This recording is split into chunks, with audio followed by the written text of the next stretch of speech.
Hey guys, welcome back to the Friday Vlog, where we discuss activity that's going on with the channel, tech news, pop culture, and headlines that are in the news that are of interest for me this week. I want to thank all you guys that have participated here on this new series. All of you guys that are just here for the first time, I want to welcome all of you and suggest that you click on that watermark in the bottom right-hand corner so you guys will continue to get the Friday Vlogs each week. So we're going to be starting this off in social media. And what happened this weekend was that the Alex Jones Show in particular, along with other channels, to include the Military Arms channel, received 2 strikes.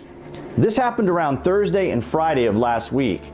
They then made an appeal to get those strikes removed, because if you get the 3rd strike on YouTube, your channel is removed.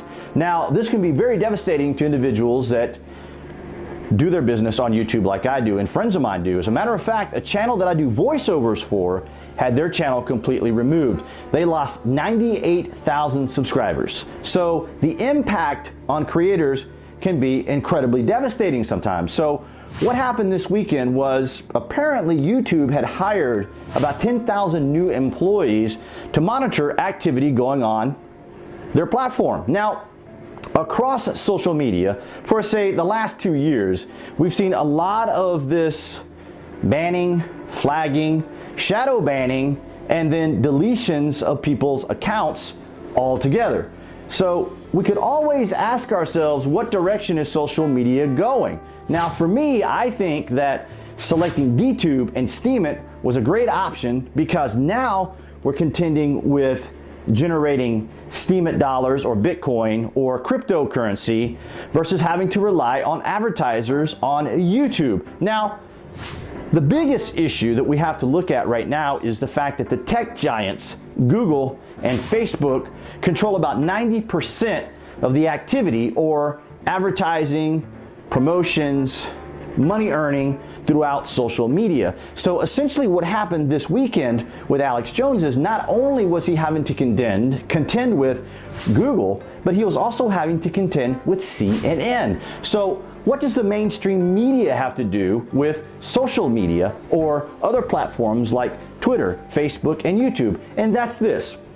The mainstream media is feeling threatened by independent journalists, by independent individuals who have access to the internet and are creating platforms like YouTube channels or even Facebook Live or other platforms like even, say, for example, Instagram. So they're suddenly becoming a threat to the mainstream media, who oftentimes perceives themselves as the 4th branch of government. So we're hearing a lot about fake news. But fake news can be subjective, because the other aspect to this is political bias.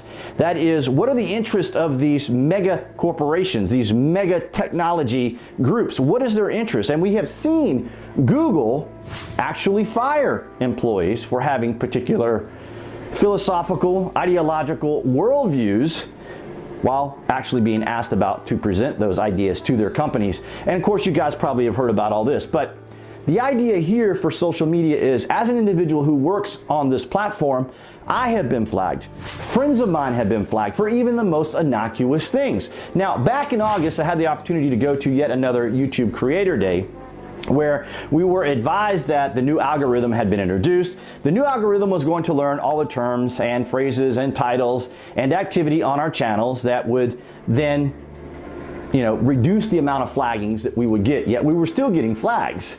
And when we asked the community managers about this, they just said, well, create content that isn't necessarily going to be flagged. Now, I had heard in the community from even some of the makeup channels or the fashion channels and beauty channels that were saying things like base powder, for example, was getting flagged. And even one of my fellow YouTubers, Tom Girl Gamer, was flagged for having a video on stickers. So where's this all going? So what is actually culminating?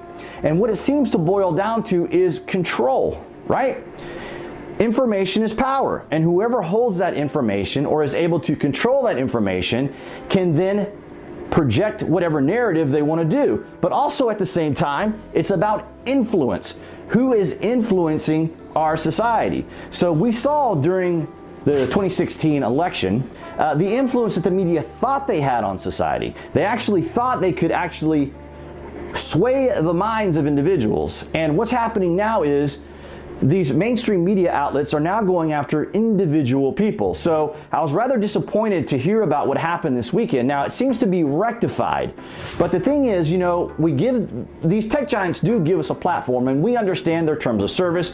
We understand their EULAs, their end user license agreements, and of course, terms of service, what I just said, TOS.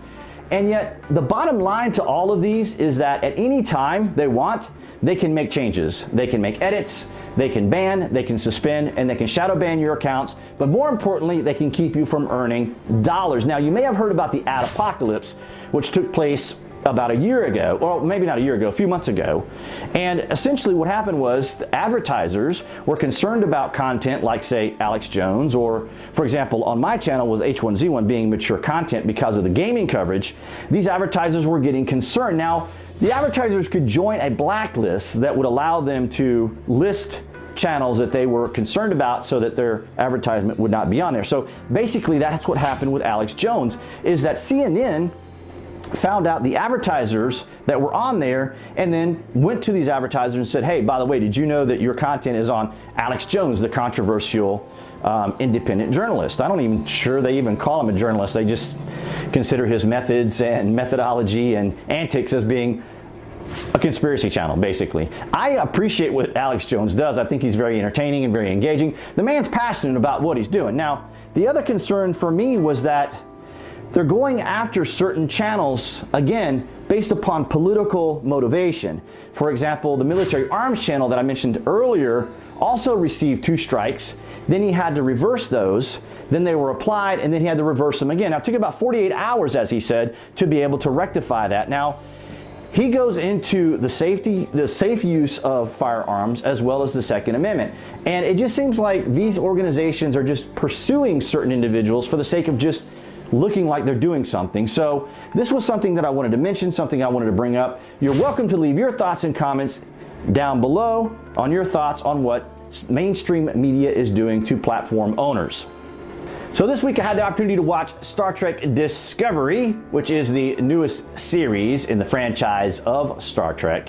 And I have to say that they reminded me a lot of the J.J. Abrams movies. Very well done, very well written, very well produced. The acting was excellent. Absolutely thought that they sold it so incredibly well. If you're a fan of the Klingon race, you're going to get a lot of interesting backstory on the Klingons, as well as their language, which will be in subtitles. But I just thought it was interesting that they included the language there. Now, the story in and of itself has dark points, high points, and with any other Star Trek series, there's always going to be those hints and areas of political injection, but nothing too intolerable, nothing that's not going to be overly overwhelming. But if you get a chance to watch the series, I'm going to link it down in the published section below. I don't want to give too much of it away, but if you're a Prime member, you can stream it for free down there with that link.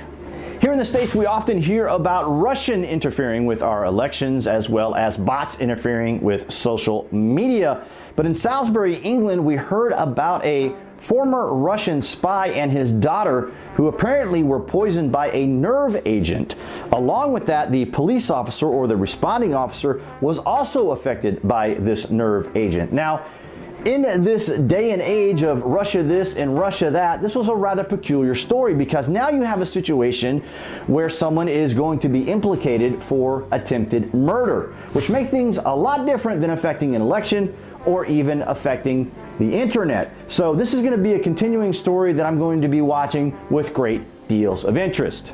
All right, guys, so that's going to wrap up this week's vlog. I want to thank all you guys for your participation here on the channel. And as you see here on the screen, be sure you click on that channel icon to subscribe and click that notification bell so you guys will continue to get the messages. If you're on Steam and DTube, be sure you do that follow. I appreciate your guys' support across all the social medias, and I will see you next Friday in that vlog.